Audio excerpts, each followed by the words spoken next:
In Walmart's Who'Knewville, everyone ready their cart. Amazing Black Friday deals are about to start.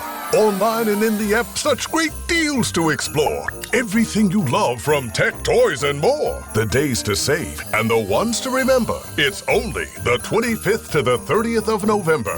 Set your alarms. Don't miss out. These deals are epic, without a doubt. The Who's are all ready, but are you? Walmart Black Friday deals await. Who knew? This episode is brought to you by Indeed. Stop waiting around for the perfect candidate. Instead, use Indeed sponsored jobs to find the right people with the right skills fast. It's a simple way to make sure your listing is the first candidates see. According to Indeed data, sponsored jobs have 4 times more applicants than non-sponsored jobs. So go build your dream team today with Indeed. Get a $75 sponsored job credit at Indeed.com/podcast. Terms and conditions apply. Hi, everyone. It's Suneera Madhani, founder of Stax, Worth AI, and the CEO School. And you're listening to That's Total Mom Sense, the podcast. I can't wait for you to tune in. There is no hood like parenthood. Hi, I'm Kanika Chadda Gupta. I'm a former CNN journalist, mom of 3, including twins, and host of That's Total Mom Sense, the podcast. Now, if I had $1 every time I heard, gee, you have your hands full. On my show, I interview change makers on their life lessons, legacy, and superpower of intuition, which I call our Mom Sense and Dad Sense. I've had the privilege of working with Mom 2.0, March of Dimes, and the White House, and have had some pretty amazing parents on my show. Hey, what's up? I'm Kelly Rowland. Hi, this is Chelsea Clinton. It's me, Bobby Brown. Can't wait to share my story. That's Total Mom Sense is a production of the Evergreen Podcast Network. Be sure to subscribe wherever you listen to podcasts and on YouTube so you never miss an episode. To join my tribe, visit that'stotalmomsense.com and follow me on Instagram at Kanika Chadda Gupta. Now let's dive into today's episode. Are you a female business owner or are in the C-suite? I want to run through some stats with you because I am sure they will hit home. Less than 18% of female founders hit 6 figures in revenue. Less than 3% of venture capital goes to women and less than 1% to minorities. Less than 2% of female founders break 1 million in revenue. Male CEOs are 3.5 times more likely to hit this goal. There's a unicorn founder who aims to change these stats for future generations. Her glass ceiling is her daughter's ground floor. Suneera Madhani calls herself an unlikely CEO at age 26 without money or an MBA or corporate leadership experience. And after being laughed out of her boss's office, she entered and won numerous pitch competitions and began building Stax Payments, her $1 billion company inside her parents' Florida home. Now as the host and creator of the CEO School and founder of Worth AI, Suneera is actively investing in her community and is on to her next venture. Earlier this year, Suneera shared the stage with Jessica Alba at Forbes 3050 International Women's Conference in Abu Dhabi. She's also been recognized by Inc.'s 2022 Top Female Founders 100, Inc. 5000, and Entrepreneurs 100 Women of Influence in 2022.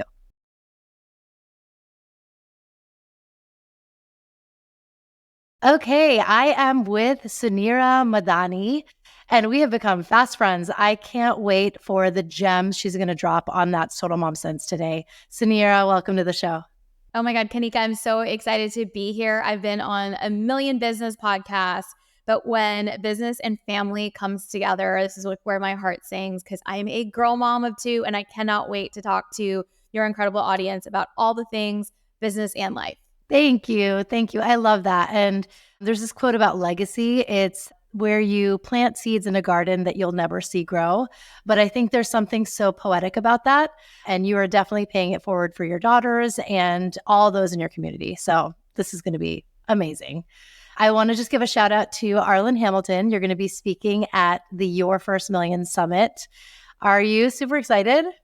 I am super excited. I'll be there in LA in just a few days. We're actually just finishing all the planning there's so many fun events happening. Arlen is such an incredible powerhouse and a dear friend. And we've kind of like over the last several years, there's an amazing group of women in business that just like supports women in business. We all have our own communities and incredible like just women that we support. But up on the top, there's also all these incredible women coming together. And I feel so privileged to be part of just this group of women that we're just all there supporting each other and our communities in business as well. So she's a gem, and I get to see all of my other friends that are going to be there. And so it's going to be a great time. Oh, I love it. 100%. Having a tribe is a vibe. You need it. Okay, so let's start with your life story because there's so many learnings and life lessons along the way, and I want you to really enlighten the audience with that. So you have immigrant parents, and I do too. And I feel like growing up in a family of immigrants, it's even more impactful than B school. You just learn so much, and you're scrappy, and yes. So you are a testament to this. Tell us about your parents and when they moved from Karachi to the US. Oh, I love that you're asking me about this. I love my parents so much. My family immigrated to this country in the 80s, and my parents actually met in Chicago. So they met in Chicago, they got married in Chicago, and I was born in Chicago. So they had a beautiful love story at a very young age. And, as immigrants, entrepreneurship is one of the only ways to success because they came to America at such a young age to provide for their families. So my father was sending home money back to his family. My mom was the eldest daughter as well that was like supporting the rest of her family. And so they kind of had similar journeys in that way. And I think most immigrant kids can relate to this exact story. It's almost the same story of all of our parents coming to America. But the pursuit of the American dream for them was honestly to have their family and to have opportunity. Like that is the true American dream for them. It wasn't about the exact dollars in the bank or the white picket fence. It was really about, having your family have opportunity. And that came through with education because that was something that they were not able to achieve because they were working at such a young age. So just like every good immigrant, like family, like my brother and I, like school was like the most important thing. My parents had a slew of businesses. They were serial entrepreneurs. They started with one small convenience store, and then it was franchises and restaurants and all the different things. And my brother and I really got to be, exactly what you said. It was business school, but in the house. I definitely saw the stressors of entrepreneurship. And so that was something that from a very young age, I was like, I do not want to be an entrepreneur. I wanted to go to medical school and I ended up wanting to be a dentist. I changed my path so many times and I ended up graduating. I was the first person in my family to graduate college, but I got a degree actually back, guess what? In business, in finance, and in marketing. But the goal was not to do anything for myself, was to go work for Wall Street and to go, into big corporate America. And I did that for the first 5 years of my career. But once you kind of have that, you're around, the best part about being around a family like that is as entrepreneurs or being around entrepreneurs, you're constantly solving problems. There's got to be a better way. What can we do to find a solution? So there's always this solution-driven mentality. And in corporate America, I feel like those were the things that were part of my successes and how I quickly was able to grow. But it was also parts of my deterrence of being that employee that was always trying to challenge all the things that were there. And the last organization I worked for, what happened to be a financial services organization and credit card processing. And that is how I learned about the industry that I ended up solving a really big problem for. And I constantly was just challenging leadership and management to think better and to drive technology, and all the market was moving in a different direction and no one really wanted to listen. That was kind of my corporate career path. And I ended up having this idea to launch a subscription-based credit card processing system. Subscription economy was very nascent at that time, and technology was not really prevalent in the small business market. And long story short, I pitched the idea to my male bosses. They hated it. And next thing I know, I'm on a flight home. I share the idea with my family at dinner table because we obviously were always together. My parents were like, why don't you just go start the company, Suneera? Why don't you just go do it? And I'm like, me, Dad, where do I go find Mr. Visa? And the rest is history. started a company that year in 2014 at the age of 26 with like no money in my bank account. And in 2021, exited at north of $1 billion. Wow. Yes. And we've seen your success. It's incredible. And I love that it was your family who said, "You've got this. You can do this. Don't overthink it." You changed schools. You were in 10 schools in 12 years. So you got really comfortable with being uncomfortable. How did you learn to like test that muscle? I look back at that and I wouldn't change anything. I mean, that was probably the reason I was so close to my family and so close to my brother, especially. So my brother and I are just 2 years apart. And so we always had this, like, we're siblings, like we're going to always be fighting and whatever, but we always had each other's back in a way that I don't think anybody got because we would move schools so much. We kind of only ever had each other. And so our friendship was just beyond it just being siblings. He was truly my best friend, even growing up, whether like we liked it or not. That's like we were stuck, right? I wouldn't change like our like how crazy and hectic life was, as I learned so much from all of our experiences. It definitely gave me a tough muscle to say, one, I can make friends in a room with any single person. Like that is definitely a trait that I have. I can immediately, I think somebody recently said that I'm so good at disarming people. And I didn't understand what that meant, but like I can talk to whether it's a 3-year-old or it's a 75-year-old or it's the CEO of a large like financial institution or it's an amazing woman in business. I do feel like I've learned the social skill set to be able to really connect with people. And honestly, it was because I didn't have a choice, right? So if I like moved schools, if I wasn't going to connect with people, I'd be the outsider again.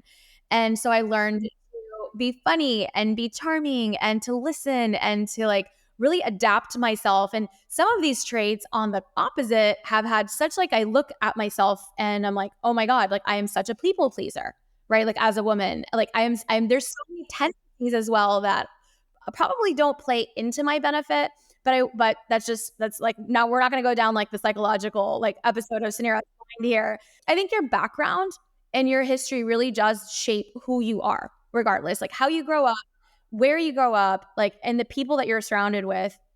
It really does shape your future. And so good and bad, that was kind of like how we did it. And today I actually still get to work with my brother. People ask us all the time. So he's the co-founder of my company. So our first company we built together. So in 2014, he left his corporate job and came and moved back home as well, where I live in Orlando. My mom literally lives across the street from me. Like when I tell you I could throw a rock at her house, like literally my mom's here, my like down the road. We work together. My father actually, unfortunately, passed away in 2020 during COVID of a heart attack at a very young age. We miss him every day, but we are such like a tight-knit family. I don't care how much success I ever achieve and all the things, like what makes your life worthwhile is having people around you that you can enjoy it with and celebrate with. And just family is the most important thing. And my family goes beyond just that. Our core group, it's my extended family as well, and friends who've become family. And I don't know if it's like an immigrant thing, but like our table's always open, and it's the way that our hearts work. And I extend that to our community for all the women that I get to work with every day too. Going back to your brother, I love that you are that close-knit that you started the company with him. And I think it's so sweet how rather than dividing it 50-50, you're like, we're going to do 52-48 because I'm 2 years older. That's a true story. So when I started the company, Sal came on board just shortly thereafter. And it was about 6 months after. So it wasn't like immediately after. We started to get some traction. And people were like, how did you split equity with your co-founder? And I'm like, well, my co-founder is my brother. So it wasn't going to be like, it was going to be 50-50. So, and that was really intentional. And then because I was 2 years older, I took 2% more. That was like literally a brother-sister thing. And it's funny, actually, this company, we just started our second company. And this time around, he has 2% more of this one. I love the fact that we were always able to make decisions as partners, especially as business partners. And you never want, family, money, business. It doesn't always work out. And as I mentioned, it's like the most important pillar in my life. I never wanted business or financials to ever change that for us. And as much as people think it doesn't, money is complex, business is complex. And it's like one of the biggest fears that I have is when we're working with family, I never want it to go wrong. And I worry about that even for like my kids and our kids. And I hope that we can the legacy continues with them. But you do hear of like the worst horror stories with family, especially when there's business involved, especially if there's money involved and is, all the things. And so that was honestly the reason. It wasn't, people are like, it's just because I wanted to have a partner that we can make decisions together. And it wasn't like I'm making a decision because I'm X percentage more or not. And so I really do believe it's really helped us in our decision making as co-founders. And we've worked really hard on leaving business at work and then having family time as family time. I work with my husband in different capacities. We do a lot of business together. We do all of our investments together. He is an entrepreneur as well. But my day-to-day, I don't have to, I feel like Faisal and I would drive each other nuts if I had to work with him on a day-to-day. And my brother, he drives me nuts too, but it's kind of like you can fight and you can quickly make up because it's like your sibling and you're used to doing it. So that's kind of our dynamic. What were some of the things that you wish you knew? Because we are against the odds here. There's only 2% of female founders who hit the 1 million mark. And I know that was an impetus for you to get into this industry in the first place. I feel like everyone talks about this happened and that happened and this win. But what were you like, oh my God, if I could go back in time, I would really laser focus on XYZ. If I were to go back and tell myself something, it's just to have more confidence in myself. The first 7 years of my journey, I felt like I was constantly trying to prove my worth to everyone and trying to get attention. And then also at the same time, it wasn't my fault because nobody was giving me attention, right? Here I am, a woman of color, trying to raise venture capital out of Orlando, Florida, you're not going to get attention. I'm not in a city where there's venture capitalists. I'm building a fintech. There's no other fintechs that were here or even tech. It was in a tech hub, all of the things. And so you're trying to fight for attention. And I think this goes for most women overall. And so I felt like I was always trying to fit into the boys club. And in financial services, it is definitely a boys club. In tech, it's definitely a boys club. But honestly, it's like that in every industry. The more I speak to women in business, it's regardless of the industry, there is such a boys club because, think about it. Only for the last 50 years, we've even been in the workforce, right? And so it's new. It's new for them. It's new for us. But what's different is that we've been trying to conform into the boys club. And that was also part of my story and my journey for the first 7 years of me scaling the company. And it was really successful, but I feel like I really lost myself. I lost Suneera through that process where I wasn't really showing up the way I really wanted to show up. And I was, even from the way that I was dressing to, this show is called Mom Sense. I was pregnant raising twice. And I literally hid my pregnancy for as long as I possibly could to avoid the conversation about how I would be, as a mother or as a CEO. And at the same time, my other co-founder also pregnant at the same time, or his wife was pregnant at the same time, but no one's going to ask him any questions about his ability to be a dad and to be CTO of a $1 billion company, right? So I can't change what kind of were those things, but I wish I could give myself a little bit more confidence to say, Suneera, you have it. You have what it takes to show up, and whatever they say, whatever the naysayers say, don't let those doubts come into your brain and show up as yourself. And I don't think that shift happened for me until about in 2020, I would say, where I really felt like I leaned into myself, leaned into my gut. And this was after Anna was born. My second baby was born.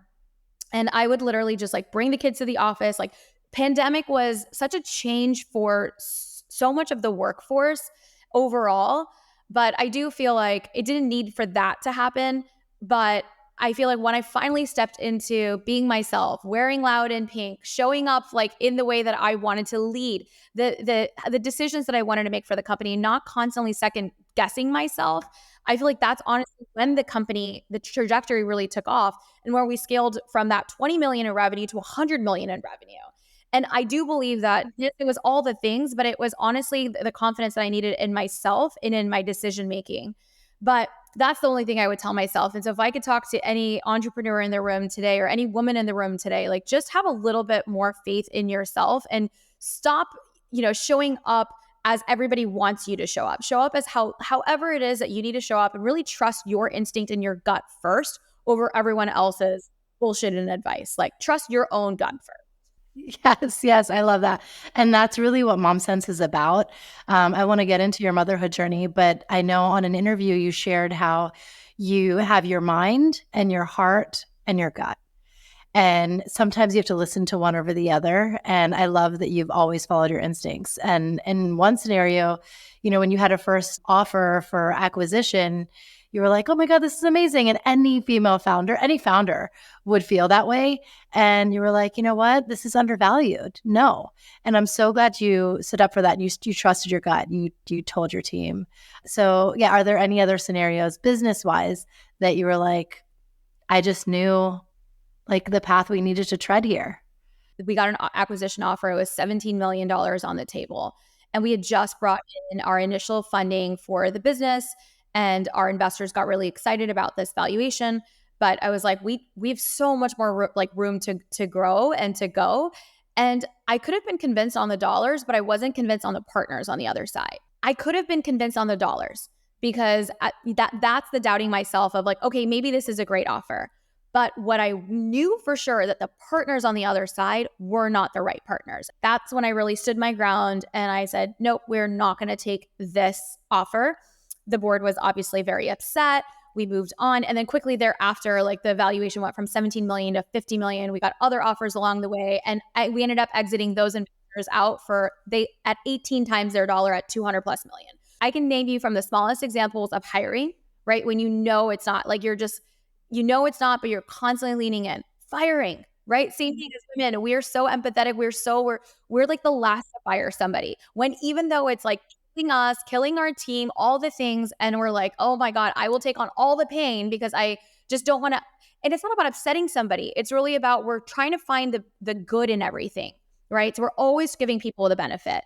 And so we're like, okay, one more shot, one more try. But it's affecting your business and just leaning in. And I'm not saying we have to be so quick in that way, but this is where that 3 brain thing that I was sharing, it's fact, like plus your heart, plus your gut. And your gut as a woman is like the strongest instinct as it's humans. But I think we have that extra special touch here. So lean into that.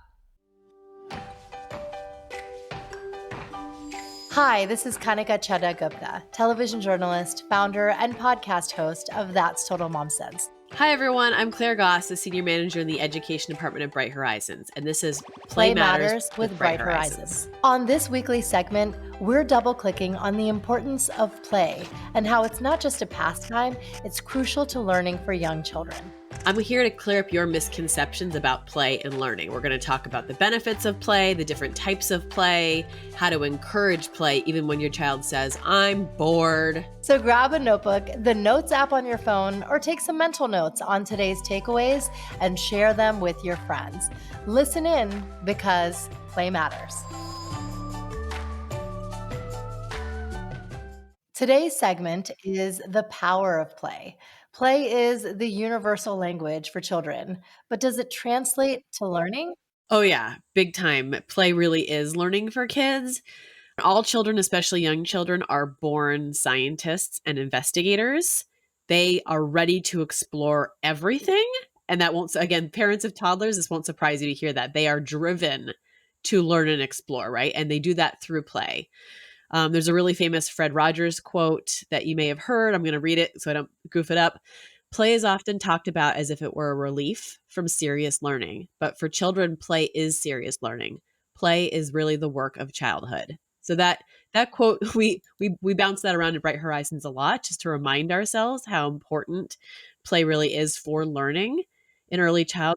And in the last century, child development theorists and researchers, people like Piaget, Montessori, Elkind, have shown us over and over again in their research that play is essential to learning and child development. Wow. Wow. And you know what? Play comes so naturally to kids. They like to tinker with things and see how pieces fit together and take things apart. And they just make themselves laugh. Is this how they actually learn and retain information? Because they're definitely learning cause and effect. That's for sure. Yeah, absolutely. Yeah. Again, any parent of young children will tell you cause and effect is a big thing during play. So the notion that we learn best when we're naturally interested in something is true for all people, adults too, right? You're more likely to learn something when you've decided to pursue it yourself. This is true for kids too. So how do you know what your child is interested in learning right now? Again, just giving them that time to play and explore their environment. So giving them the time, the space, and the opportunity to play, which is really hard for busy families sometimes. That increases enthusiasm for learning and engagement in learning when they just have that time to play. So what does that look like? It looks like not making them overschedule, because when that happens, children start disengaging in play.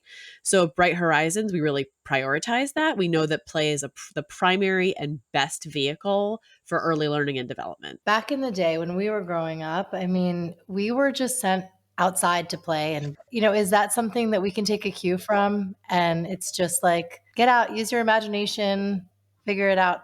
Absolutely. And I know we're going to have an opportunity to talk more about this soon, but the idea that your child needs to be scheduled every 30 or 60-minute chunk of the day is a very new construct. Like you just said, we didn't used to schedule children's free time in this way. If you've got a long, lazy Sunday afternoon in front of you, that's a gift to your child, really. Like, let them have the opportunity to play, mess around with things at home. You can do some guided play, you can do some free play. The most important thing is just giving them the opportunity, because when you let them choose their play experiences and let them take the lead, you can see what they're naturally drawn to working on right now, right? Maybe they're really interested in working on their fine motor skills. So they're drawn to the Play-Doh, or they want to string beads, right? So that's a clue to you. Okay, this is something my kid's interested in working on right now. That's learning. That's happening right in front of you. And it's now time for Press Play. Claire, what is one takeaway that you can share on the power of play? Yeah, I think from today's conversation, I can quote our chief academic officer, Rachel Robertson. She says all the time that play is a child's learning laboratory. And I love that, because when you think about your own experiences in a laboratory, maybe when you were a student yourself, it is fun and messy and exciting. And that's how children feel every single day when they're allowed to play. It's the best opportunity that they have for experimentation, thinking, and learning. Thank you so much for your wisdom. We're looking forward to our next segment on Play Matters with Bright Horizons, which focuses on how play is the foundation for success. Thanks for listening. We hope you enjoyed this week's Play Matters with Bright Horizons segment. To find a center near you, get access to free parenting resources from experts, and tune in to one of my favorite shows, the Bright Horizons parenting podcast, Teach, Play, Love, visit brighthorizons.com. And now I want to get into motherhood. And I know you live by this. Like, one such quote is, "No other success can compensate for failure in the home." And that was said by James Edward McCullough. I truly feel this because as much as there's glory on the outside world, like, your kids will humble you. And you realize that, like, the importance that you bring to their lives is insurmountable. So tell us how you are the co-founder and co-CEO of your household and how you simulate that in your home. Oh, I love this. I mean, this is so true. And I think I was very privileged to grow up in a family of a lot of love. I want to give that to my children first and foremost, because I've seen the positive effects it's had on me in my life. Definitely, there's no greater job than being their mom. It's my number one priority, mom and a wife too. Like, I believe what you said in that quote 100% wholeheartedly. Like, your family is the most important. Why are you doing all of it, right? We talked about that legacy. We talked about all the things. No matter what success I have in the world, truly, if things are falling apart at home, I'm never going to have happiness. Happiness, it doesn't take a lot. Happiness is in the home. And so our home is our sanctuary. And I believe in, like, making sure, like, from a time perspective, having quality time with a family, not just, I see a lot of busy parents, and we can juggle all the things, but it is important to really have meaningful connection with your family members. And so I really do try to prioritize meaningful connection. And I might not be the PTA mom, and I might not be the mom that knows everything that's happening at school and all the things. But I know a lot. I'm like, still, there's so much attention to detail because it's just mom's brain. but I'm there every single day for my kids. Meal times are important for me. My quality time with them in the evening is important to me. I drop my kids to school every morning, right? And so we have our time together. And when I'm traveling, because I have to travel a lot for work, guess what? I take them as much as I can. And I have a 2-night rule where I'm not away for the house for more than 2 nights. If I have to break that rule, then everybody has to come or my kids have to go with me. We have $1,000 tasks and $10 tasks. Like we need to be outsourcing as many $10 tasks as we can because being with my kids is a $1,000 task, not a $10 task. And so I'm constantly finding ways to remove as much as I can noise off of my calendar and spending time with my family and integrating them into my work life because I don't believe there's no such thing as work-life balance. It truly is work-life integration, especially if you're ambitious, right? And you have if I was complacent, and there's nothing wrong with being like, okay, we're here and this is where we're going to be at and we can figure out our lives within that. And you can create an amazing work-life balance if you were stable and exactly where you want it to be. But I'm not bred this way. Most of us are not bred this way. I have an insatiated amount of ambition that is still up ahead. I've already, successfully exited my first company, but I want to do it again and I want to do it bigger and better. And I want to leave a legacy that can touch every single business out there. So that requires work and it doesn't take away from my motherhood, right? And I think society, it doesn't show us examples of where being a successful and ambitious and wanting to do all the things, like we're told, oh, you can't do it all, right? Like you can't do it all. You have to choose. I don't believe that. I don't want to choose. I deserve to have it all. And for me, what all looks like is my career and my family. Everything else is a no, right? And so it's really about choosing the things that you're putting on your plate and everything else can come off because that's it. That's my only priority is my family and my businesses. Like those are the things. It doesn't mean that the mom stress isn't there. It doesn't mean that that second shift is not there. It doesn't mean that there's that mom guilt that doesn't leave. Every time I get on an airplane, I cry. I miss my family. Like I'm dying to get home. I'm never enjoying, like everyone wants to travel for work and they're like, you get to do all these amazing things. I truly am trying to shift that mentality to try to start enjoying the places that I have to be because I have that mom guilt still. That's not going to go away, right? But it doesn't mean that we can't do the things together. So, and yes, I have mom guilt, but I can also when I'm home, I can be fully present with my kids and I can spend the time with them and say no to other people on the weekends because my weekends are fully dedicated to my family. But don't forget, you also deserve some space as well. And you belong in the family too. I was the last person to eat over the last 10 years. And it clicked for me a year and a half ago where I started my health wasn't doing well. At such a young age, I had crazy amounts of stress as a CEO. And then you add all of the things and I was at the heaviest that I was. My labs were at the worst that they'd ever been. My cortisol, all the things. Like if you looked at my cholesterol, everything. And it wasn't like I was exercising. I had a personal trainer. I was doing all the things. And it was stress. It was all of the things. And I was not prioritizing learning about my body in the right ways and taking care of myself first. And so that shift has really taken place for me where I have literally started to wait, I belong in the family too. And if mom isn't healthy and if mom isn't stable and if mom isn't taking care of herself, then truly I can't be at my best as well with my kids. And everyone has given me this advice, but it never clicked for me. And so if you're listening out there and that this is true, don't end up where I was at that point and then having to revert backwards. But now made my health a priority, made spending time for myself as a priority as well. I'm also allowed, just because I have been working and just because the kids are there, I'm also allowed to go relax and to have quiet time for myself to unwind. I don't have to wake up at 5 a.m. to work out and kill myself.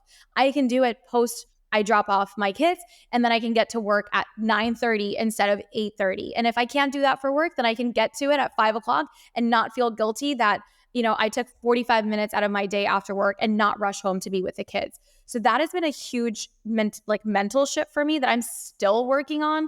But I am proud to say that I'm the happiest I've been. My kids are the happiest that they have been. And my health is at its prime and I feel my absolute best. Oh my gosh. No, and we feel that. I just want to sidebar to the audience. I told you about the gems. I feel like so many sound bites can come out of this one episode. It's amazing. You're phenomenal. I wanted to talk about how the way that you lead your life, you said this once, your glass ceiling is your daughter's ground floor. And I think that's so profound. And I feel our kids teach us so much. So tell us a little something that your girls have taught you. Even like things that we believe as adults like are not perfect or ground like or like we get so caught off guard if things don't go according to plan. But kids are so just like they're so easy. They're so go with the flow. And if the plan changes, they're not upset about the plan. They're like excited about whatever this new plan is. Like they don't take change or a setback as a setback. Their perception of it is like, oh, cool, now we get to do this, or oh, this is what happens, and they're gonna pivot. And they're just their perception and their positivity on things. Whereas as an adult, we're constantly in this mode of like problem solving. And so if something doesn't go according to plan, our mentality isn't like, oh, look how this exciting new opportunity is there. We view it from a lens of, oh my God, we have to go fix the thing. And kids aren't worried about fixing it. They're just worried about having fun and enjoying the moment. And so that is like, I would say parts of like what I get to watch. And I think most parents get to see. They're happy. Like they're super, super happy. And on like literally last week, we're at the New York Stock Exchange. I get there, I was keynoting, and I was also recording for our podcast, CEO School. So I was there. I had a live sessions going on. And when we got there, there was a little mix up, not a little, a big mix up in scheduling. So it was big mix up in scheduling. I get there and we were supposed to do a family tour of the New York Stock Exchange, which I literally, this moment for me is one of like the moments I've been looking forward to. Like I am a financial, like I went to, like I was a finance major. I operate 2 fintechs. Like I have a way of explaining things to my girls, like, you know, of like why this is meaningful. I didn't want them to just get like the tour of it. Like I wanted to be the one to give them the tour. So everyone is aware that this tour is really important to me. That's why my girls are here with us. But when I got in, schedules were like, I had to get on to it was a live podcast that needed to get done. And I sat down for the show. And then I thought that during the thing, my team would like, after this one, I would get to go. But what had happened was there was some miscommunication and the team came and pulled my family for the tour. So they went off on the tour without me. And I was so sad inside. Like when I tell you, like my mom heart died and like my little heart died. And I'm like, oh my goodness. Again, adult brain. And I'm like, yeah, and you can feel for me. You can empathize with why I was upset or why I would feel upset. But guess what? When my kids came back, they were like, oh my God, it was so cool. Mom, we can't wait for you to see it. Like, this is so awesome. And like, it didn't take away from their experience. Like it wasn't that big of a deal. And then guess what? I got to do the tours later. I didn't get to go with my kids, but it was still an amazing experience for me. And I was ruining that moment because I was so fixated on the negativity of like, oh, I didn't get to do it this way versus being like, I'm so glad that my girls got to do it. And I'm so glad that I'm getting to do it here shortly. And I'm still going to have my moment. And guess what? We're going to go ring the bell together. And then my kids will get to be there. I wanted to ask you what's lighting you up. You have Worth AI, the CEO School, so much, growth happening. So tell us about it. Oh my goodness. I am super excited about Worth, which is our newest fintech. We are building the business credit score. So this, as much like it's so crazy that it doesn't exist. As a consumer, we have a personal credit score. And when we want to go buy a car or any products, like our financial health is determined on our credit score. As a business, there is no standardization of credit worth right now from the financial ecosystem. So this is a challenge because there's no standardization. So women, people of color, like we're all getting left out of the financial systems. It's very manual. It's a lot of human biases on the other side for credit, for lending, opening up a business banking account, all the things. And also everything is still tied to our personal credit versus our business credit. And so we're creating the business credit score. It's called the Worth Score. We've created an incredible risk management and underwriting platform for financial institutions. We've partnered with the world's greatest data companies like Equifax and all of the greatest. And we're literally building the business credit score to standardize the business credit score. And so this is a huge, huge problem, huge opportunity. And we're the best team to go solve it. And people are like, why would you go build another company? I was, as an institution on the other side, I wish something like this existed. So we onboarded 100,000 small businesses. It was super manual. It was so hard to underwrite them. And At the end of the day, Sally, Joe, Susie, were the ones that were stamping the applications to give a credit worth for a person, good and bad, right? So there is that human biasness at the other side, of like, oh, well, this business is too new, or this is what this person's race or color is, without even consciously knowing it. And even good bias. Oh, he went to University of Florida. Let's give him more credit because we're from the same alma mater, right? And so we want to avoid human decision making. We've got all of the data to go do it. And we're really excited to bring this to financial institutions, but also really giving this tool and the transparency to every single business out there to understand how they can improve upon their business financial profile and their health. So that is Worth. You can check that out at worthai.com. Worthscore.com is going to be available shortly. Our SMB product, our enterprise product is launched. So that's what I've been, but our small business product is going to be out. So join our waitlist if you're a business owner. And yeah, CEO school, this is my impact work, right? So as all the success that I have, I found that being a woman in business, it's just very lonely. And it is important that we come together. I was telling you in the beginning about our communities, like with Arlen and with Rachel and with all the most amazing women at the top getting together. I want to be able to support women in business through their journey. Less than 2% of female founders ever break that million in revenue. And it should be 100%. We solve problems. We solve major problems. And because we're like, no one's solving this thing, so I guess I have to do it because we're the last to take a bet on ourselves, right? So we're not trying to do it. But when we decide we're going to do it, we're solving big problems, and it's important that our businesses are successful. So my impact work, which is really important to me, is done through CEO School. It's an amazing community of entrepreneurs, female entrepreneurs. We have an amazing podcast, so check that out. I'm sure Kanika will be linking all the things. And then you can follow me on social. I'm like very transparent about mom life, work life, all the things. And if I could be of help to anyone, you have a seat at my table. It's so symbolic that it's Ramzan right now. It's such a beautiful time of year. Do you have any parting words for our audience that you live by? Yes, and Ramzan Mubarak to all of you celebrating. It is a very special time. It's also a very hard time and a difficult time as well. But at the end of the day, it's really about reflection. That's what this month is really about. It's about reflection. It's about removing toxicity. It's about resetting. It's about truly thinking about what are the things that are the most important in your life. And it's about simplification, right? And that truly, like, what is the most important thing is like our families, right? Like, this is the most important thing. These are your why. Your children are your why. And you can do it all. You can do it both. You can have the career. You can be an incredible mother and an incredible wife, and also whatever your passion is, right? If it's not even in your business, if it's that hobby, if it's the podcast, if it's being a creator, if it's the fashion line, you also deserve that level of creativity. As women, we are multi-passionate, and that is okay. Just my parting words are to be your most authentic self and to do all the things that bring your heart joy. Thank you, Suneera. Thank you so, so much. This was such a treat. Hi, everyone. It's Suneera Madhani, and my experience on That Total Mom Sense was so fun. I enjoyed learning so much about her journey, and she's just such a great interviewer. It felt like we were having a coffee chat with friends, and I'm super excited to stay connected. Thanks for listening to today's episode. I hope you got some great takeaways from our conversation. Join my community by logging on to thatstotalmomsense.com. If you haven't already, please subscribe to That's Total Mom Sense, the podcast, wherever you listen, and be sure to rate and review. On socials, my handle is at Kanika Chadda Gupta on Instagram, Threads, TikTok, and X. You can also find me on LinkedIn. My episode videos are on YouTube and YouTube podcasts with highlights on YouTube Shorts. Write to me at thatstotalmomsense@gmail.com.